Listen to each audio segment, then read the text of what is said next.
दोस्तों, आज संयुक्त राष्ट्र के मंच पर जो हुआ उसने पूरी दुनिया को हिलाकर रख दिया। दिल्ली से न्यूयॉर्क तक, लंदन से वॉशिंगटन के गलियारों तक सिर्फ एक ही नाम की गूंज सुनाई दी और वो नाम है भारत। जी हां, विदेश मंत्री एस जयशंकर ने वहां जो बयान दिया उसकी ताप से यूएन की पूरी सभा कुछ पलों के लिए जैसे जम सी गई, खामोश हो गई।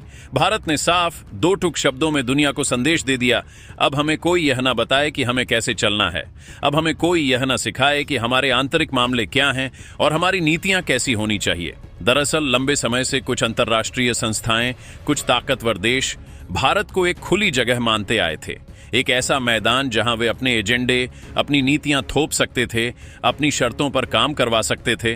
लेकिन इस बार भारत ने उनकी हर चाल पर न सिर्फ ब्रेक लगाया, बल्कि उस ब्रेक की आवाज ने अंतर्राष्ट्रीय कूटनीति की पूरी धुरी को जैसे एक झटके में बदल दिया।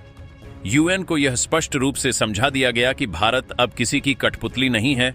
भारत अपने हित, अपनी संप्रभुता और अपने नागरिकों के भविष्य को सबसे ऊपर रखता है। और ठीक इसी वक्त जब यूएन में यह कड़ा संदेश दिया जा रहा था, ठीक उसी क्षण अमेरिका के अंदर से एक ऐसा राजनीतिक विस्फोट हुआ जिसने व्हाइट हाउस के अंदर हड़कंप मचा दिया।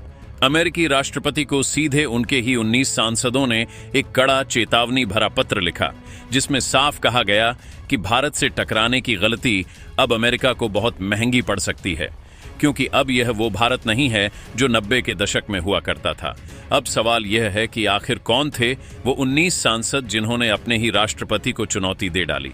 क्यों जयशंकर का यह कड़ा बयान अचानक रूस की उस बड़ी मांग से जुड़ गया जिसे भारत ने दृढ़ता से ठुकरा दिया? और कैसे ये दोनों घटनाएं, एक यूएन के मंच से और दूसरी व्हाइट हाउस के गलियारों से मिलकर भारत की कूटनीतिक स्थिति को आज पहले से कहीं ज्यादा मजबूत, कहीं ज्यादा निर्णायक बना दिया है।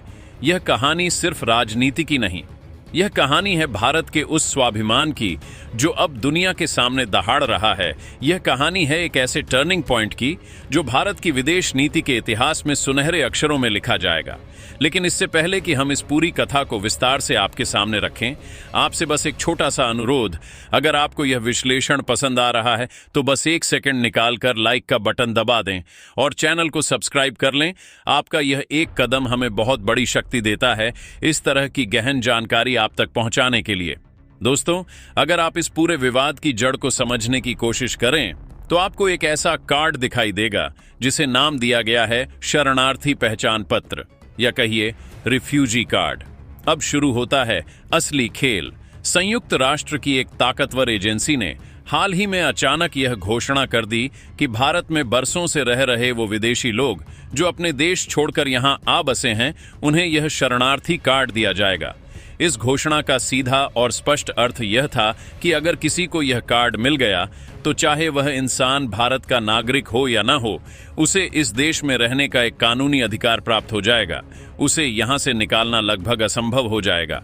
अब सवाल उठता है कि यह शरणार्थी पहचान पत्र आखिर होता क्या है? देखिए, यह एक ऐसा विशेष पहचान पत्र होता है जो संयुक्त राष्ट्र उन लोगों को देता है जो अपने मूल देश में किसी भीषण डर, हिंसा, युद्ध या उत्पीड़न की वजह से भागकर किसी दूसरे देश में शरण लेते हैं। सुनने में यह बात शायद मानवता, इंसानियत से जुड़ी हुई लगे, लेकिन भारत जैसे घनी आबादी वाले और सीमित संसाधनों वाले देश के लिए यही कार्ड एक बहुत बड़ी, एक नई राष्ट्रीय सुरक्षा चुनौती बन सकता था। क्योंकि इस नियम को अगर चुपचाप लागू होने दिया जाता तो लाखों की संख्या में अवैध प्रवासी, जिन्हें भारत दशकों से बाहर निकालने की कोशिश कर रहा है, वे रातों रात कानूनी शरणार्थी बन जाते और फिर उन्हें वापस उनके देश भेजना, जैसा कि हमने पहले कहा, लगभग नामुमकिन हो जाता। संयुक्त राष्ट्र का तर्क यह था कि इस कार्ड का एकमात्र मकसद दुनिया को यह बताना है कि जिस इंसान के पास यह कार्ड है उसे अंतर्राष्ट्रीय सुरक्षा और मानवीय सहायता की सख्त जरूरत है। मतलब वो इंसान कहीं न कहीं मदद का हकदार है।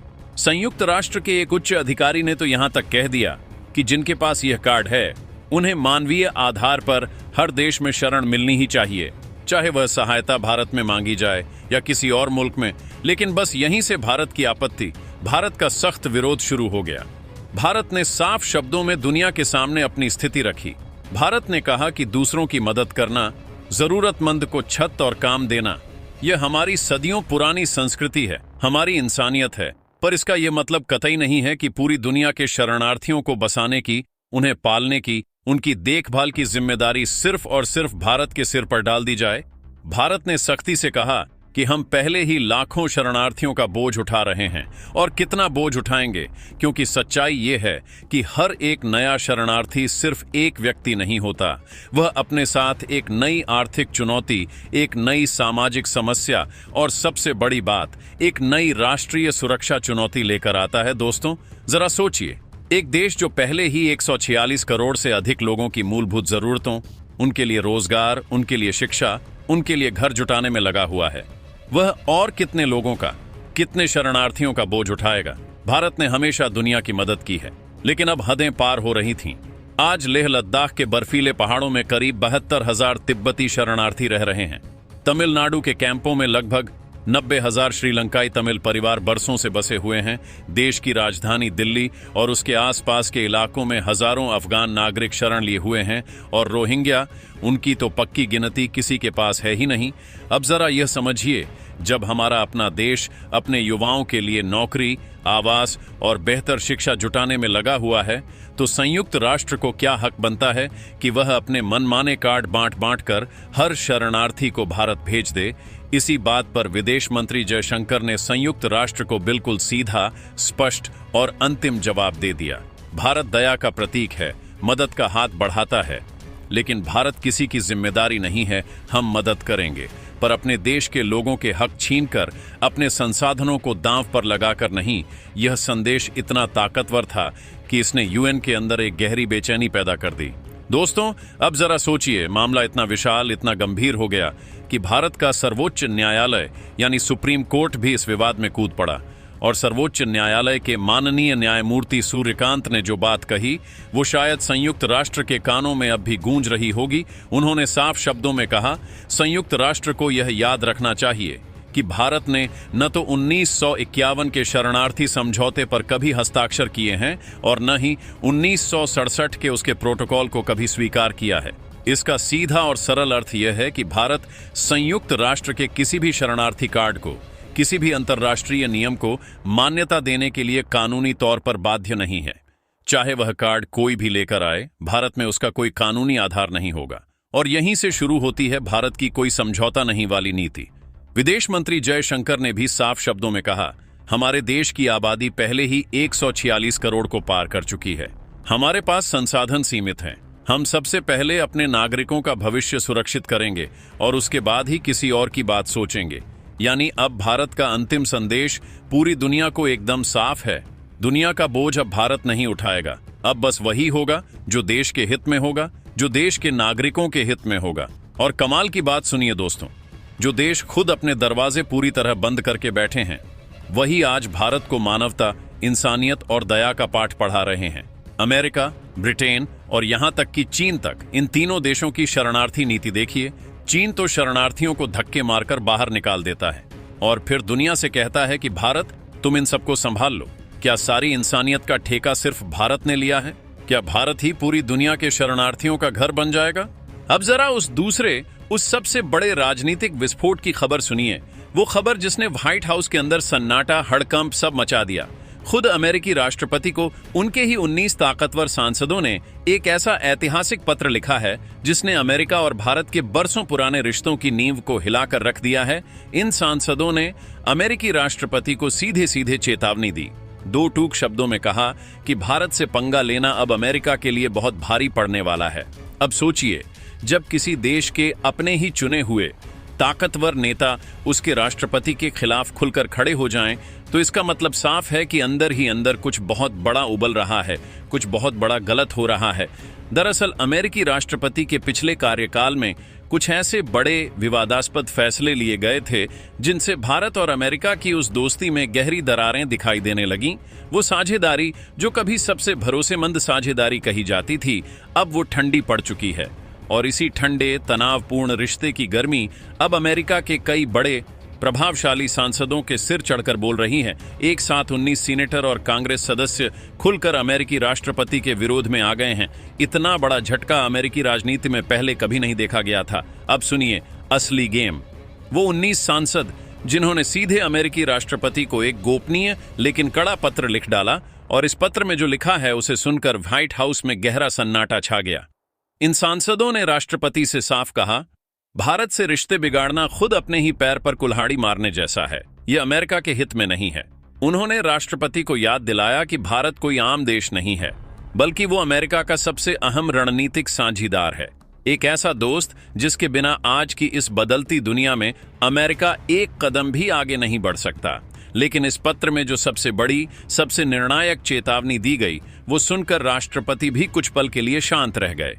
सांसदों ने कहा कि अगर अमेरिका ने भारत से अपने रिश्ते तुरंत नहीं सुधारे तो इसका सीधा और सबसे बड़ा फायदा रूस और चीन उठाएंगे, और अगर ऐसा हुआ तो भारत की साझेदारी जो अभी तक अमेरिका के साथ थी, वो इन दोनों देशों यानी रूस और चीन के साथ और गहरी और मजबूत हो जाएगी। यानी अमेरिकी राष्ट्रपति का भारत से पंगा लेना दरअसल अपने ही दुश्मनों को ताकत देने जैसा है, अपने ही हाथों से चीन और रूस को भारत जैसा रणनीतिक साझीदार सौंप देने जैसा है।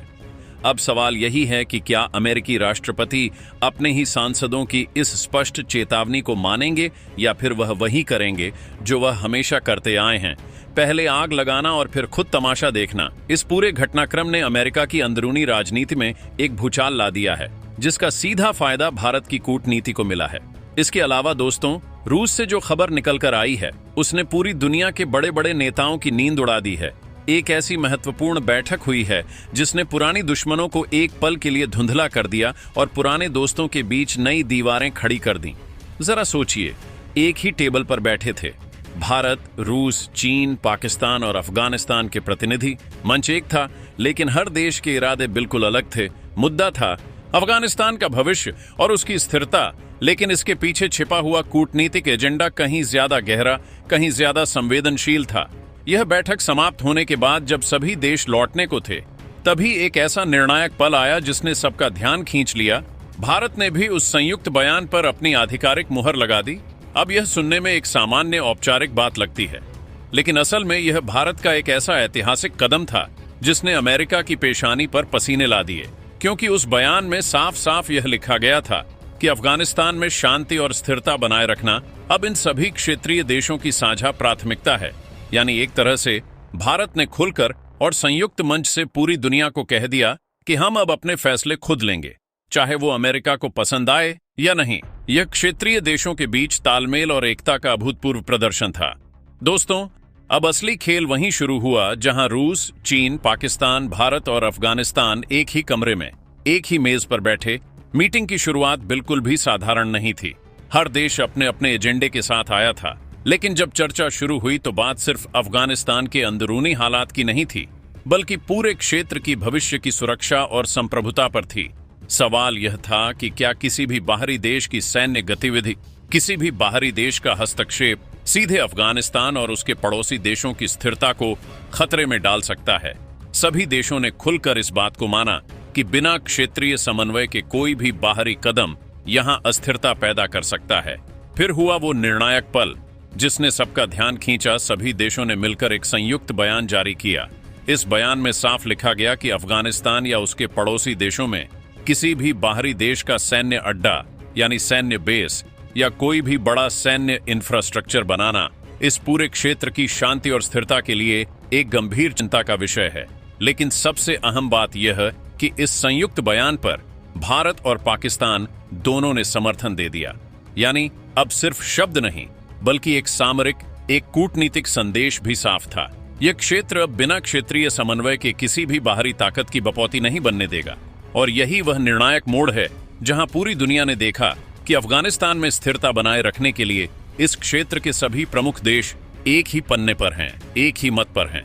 इसके दोस्तों, अगली बड़ी खबर भी रूस से आई है, और इसे सुनकर आपको लगेगा कि भारत ने सच में एक ऐतिहासिक, एक हिम्मत का फैसला लिया है। दरअसल रूस ने भारत से एक ऐसी बड़ी मांग रख दी थी जो किसी भी सामान्य हालात में पूरी हो सकती थी, लेकिन देश के भविष्य और देश की अर्थव्यवस्था को देखते हुए भारत ने उस मांग को साफ साफ मना कर दिया। हाँ, यह सही है, रूस शायद इस बात से थोड़ा नाराज हो, लेकिन यह फैसला भारत के लिए, देश की अर्थव्यवस्था के लिए, देश के भविष्य के लिए बहुत जरूरी था। सोचिए, अगर भारत उस समय रूस के सामने झुक जाता तो इसका सीधा फायदा हमारे पड़ोसी चीन को मिलता।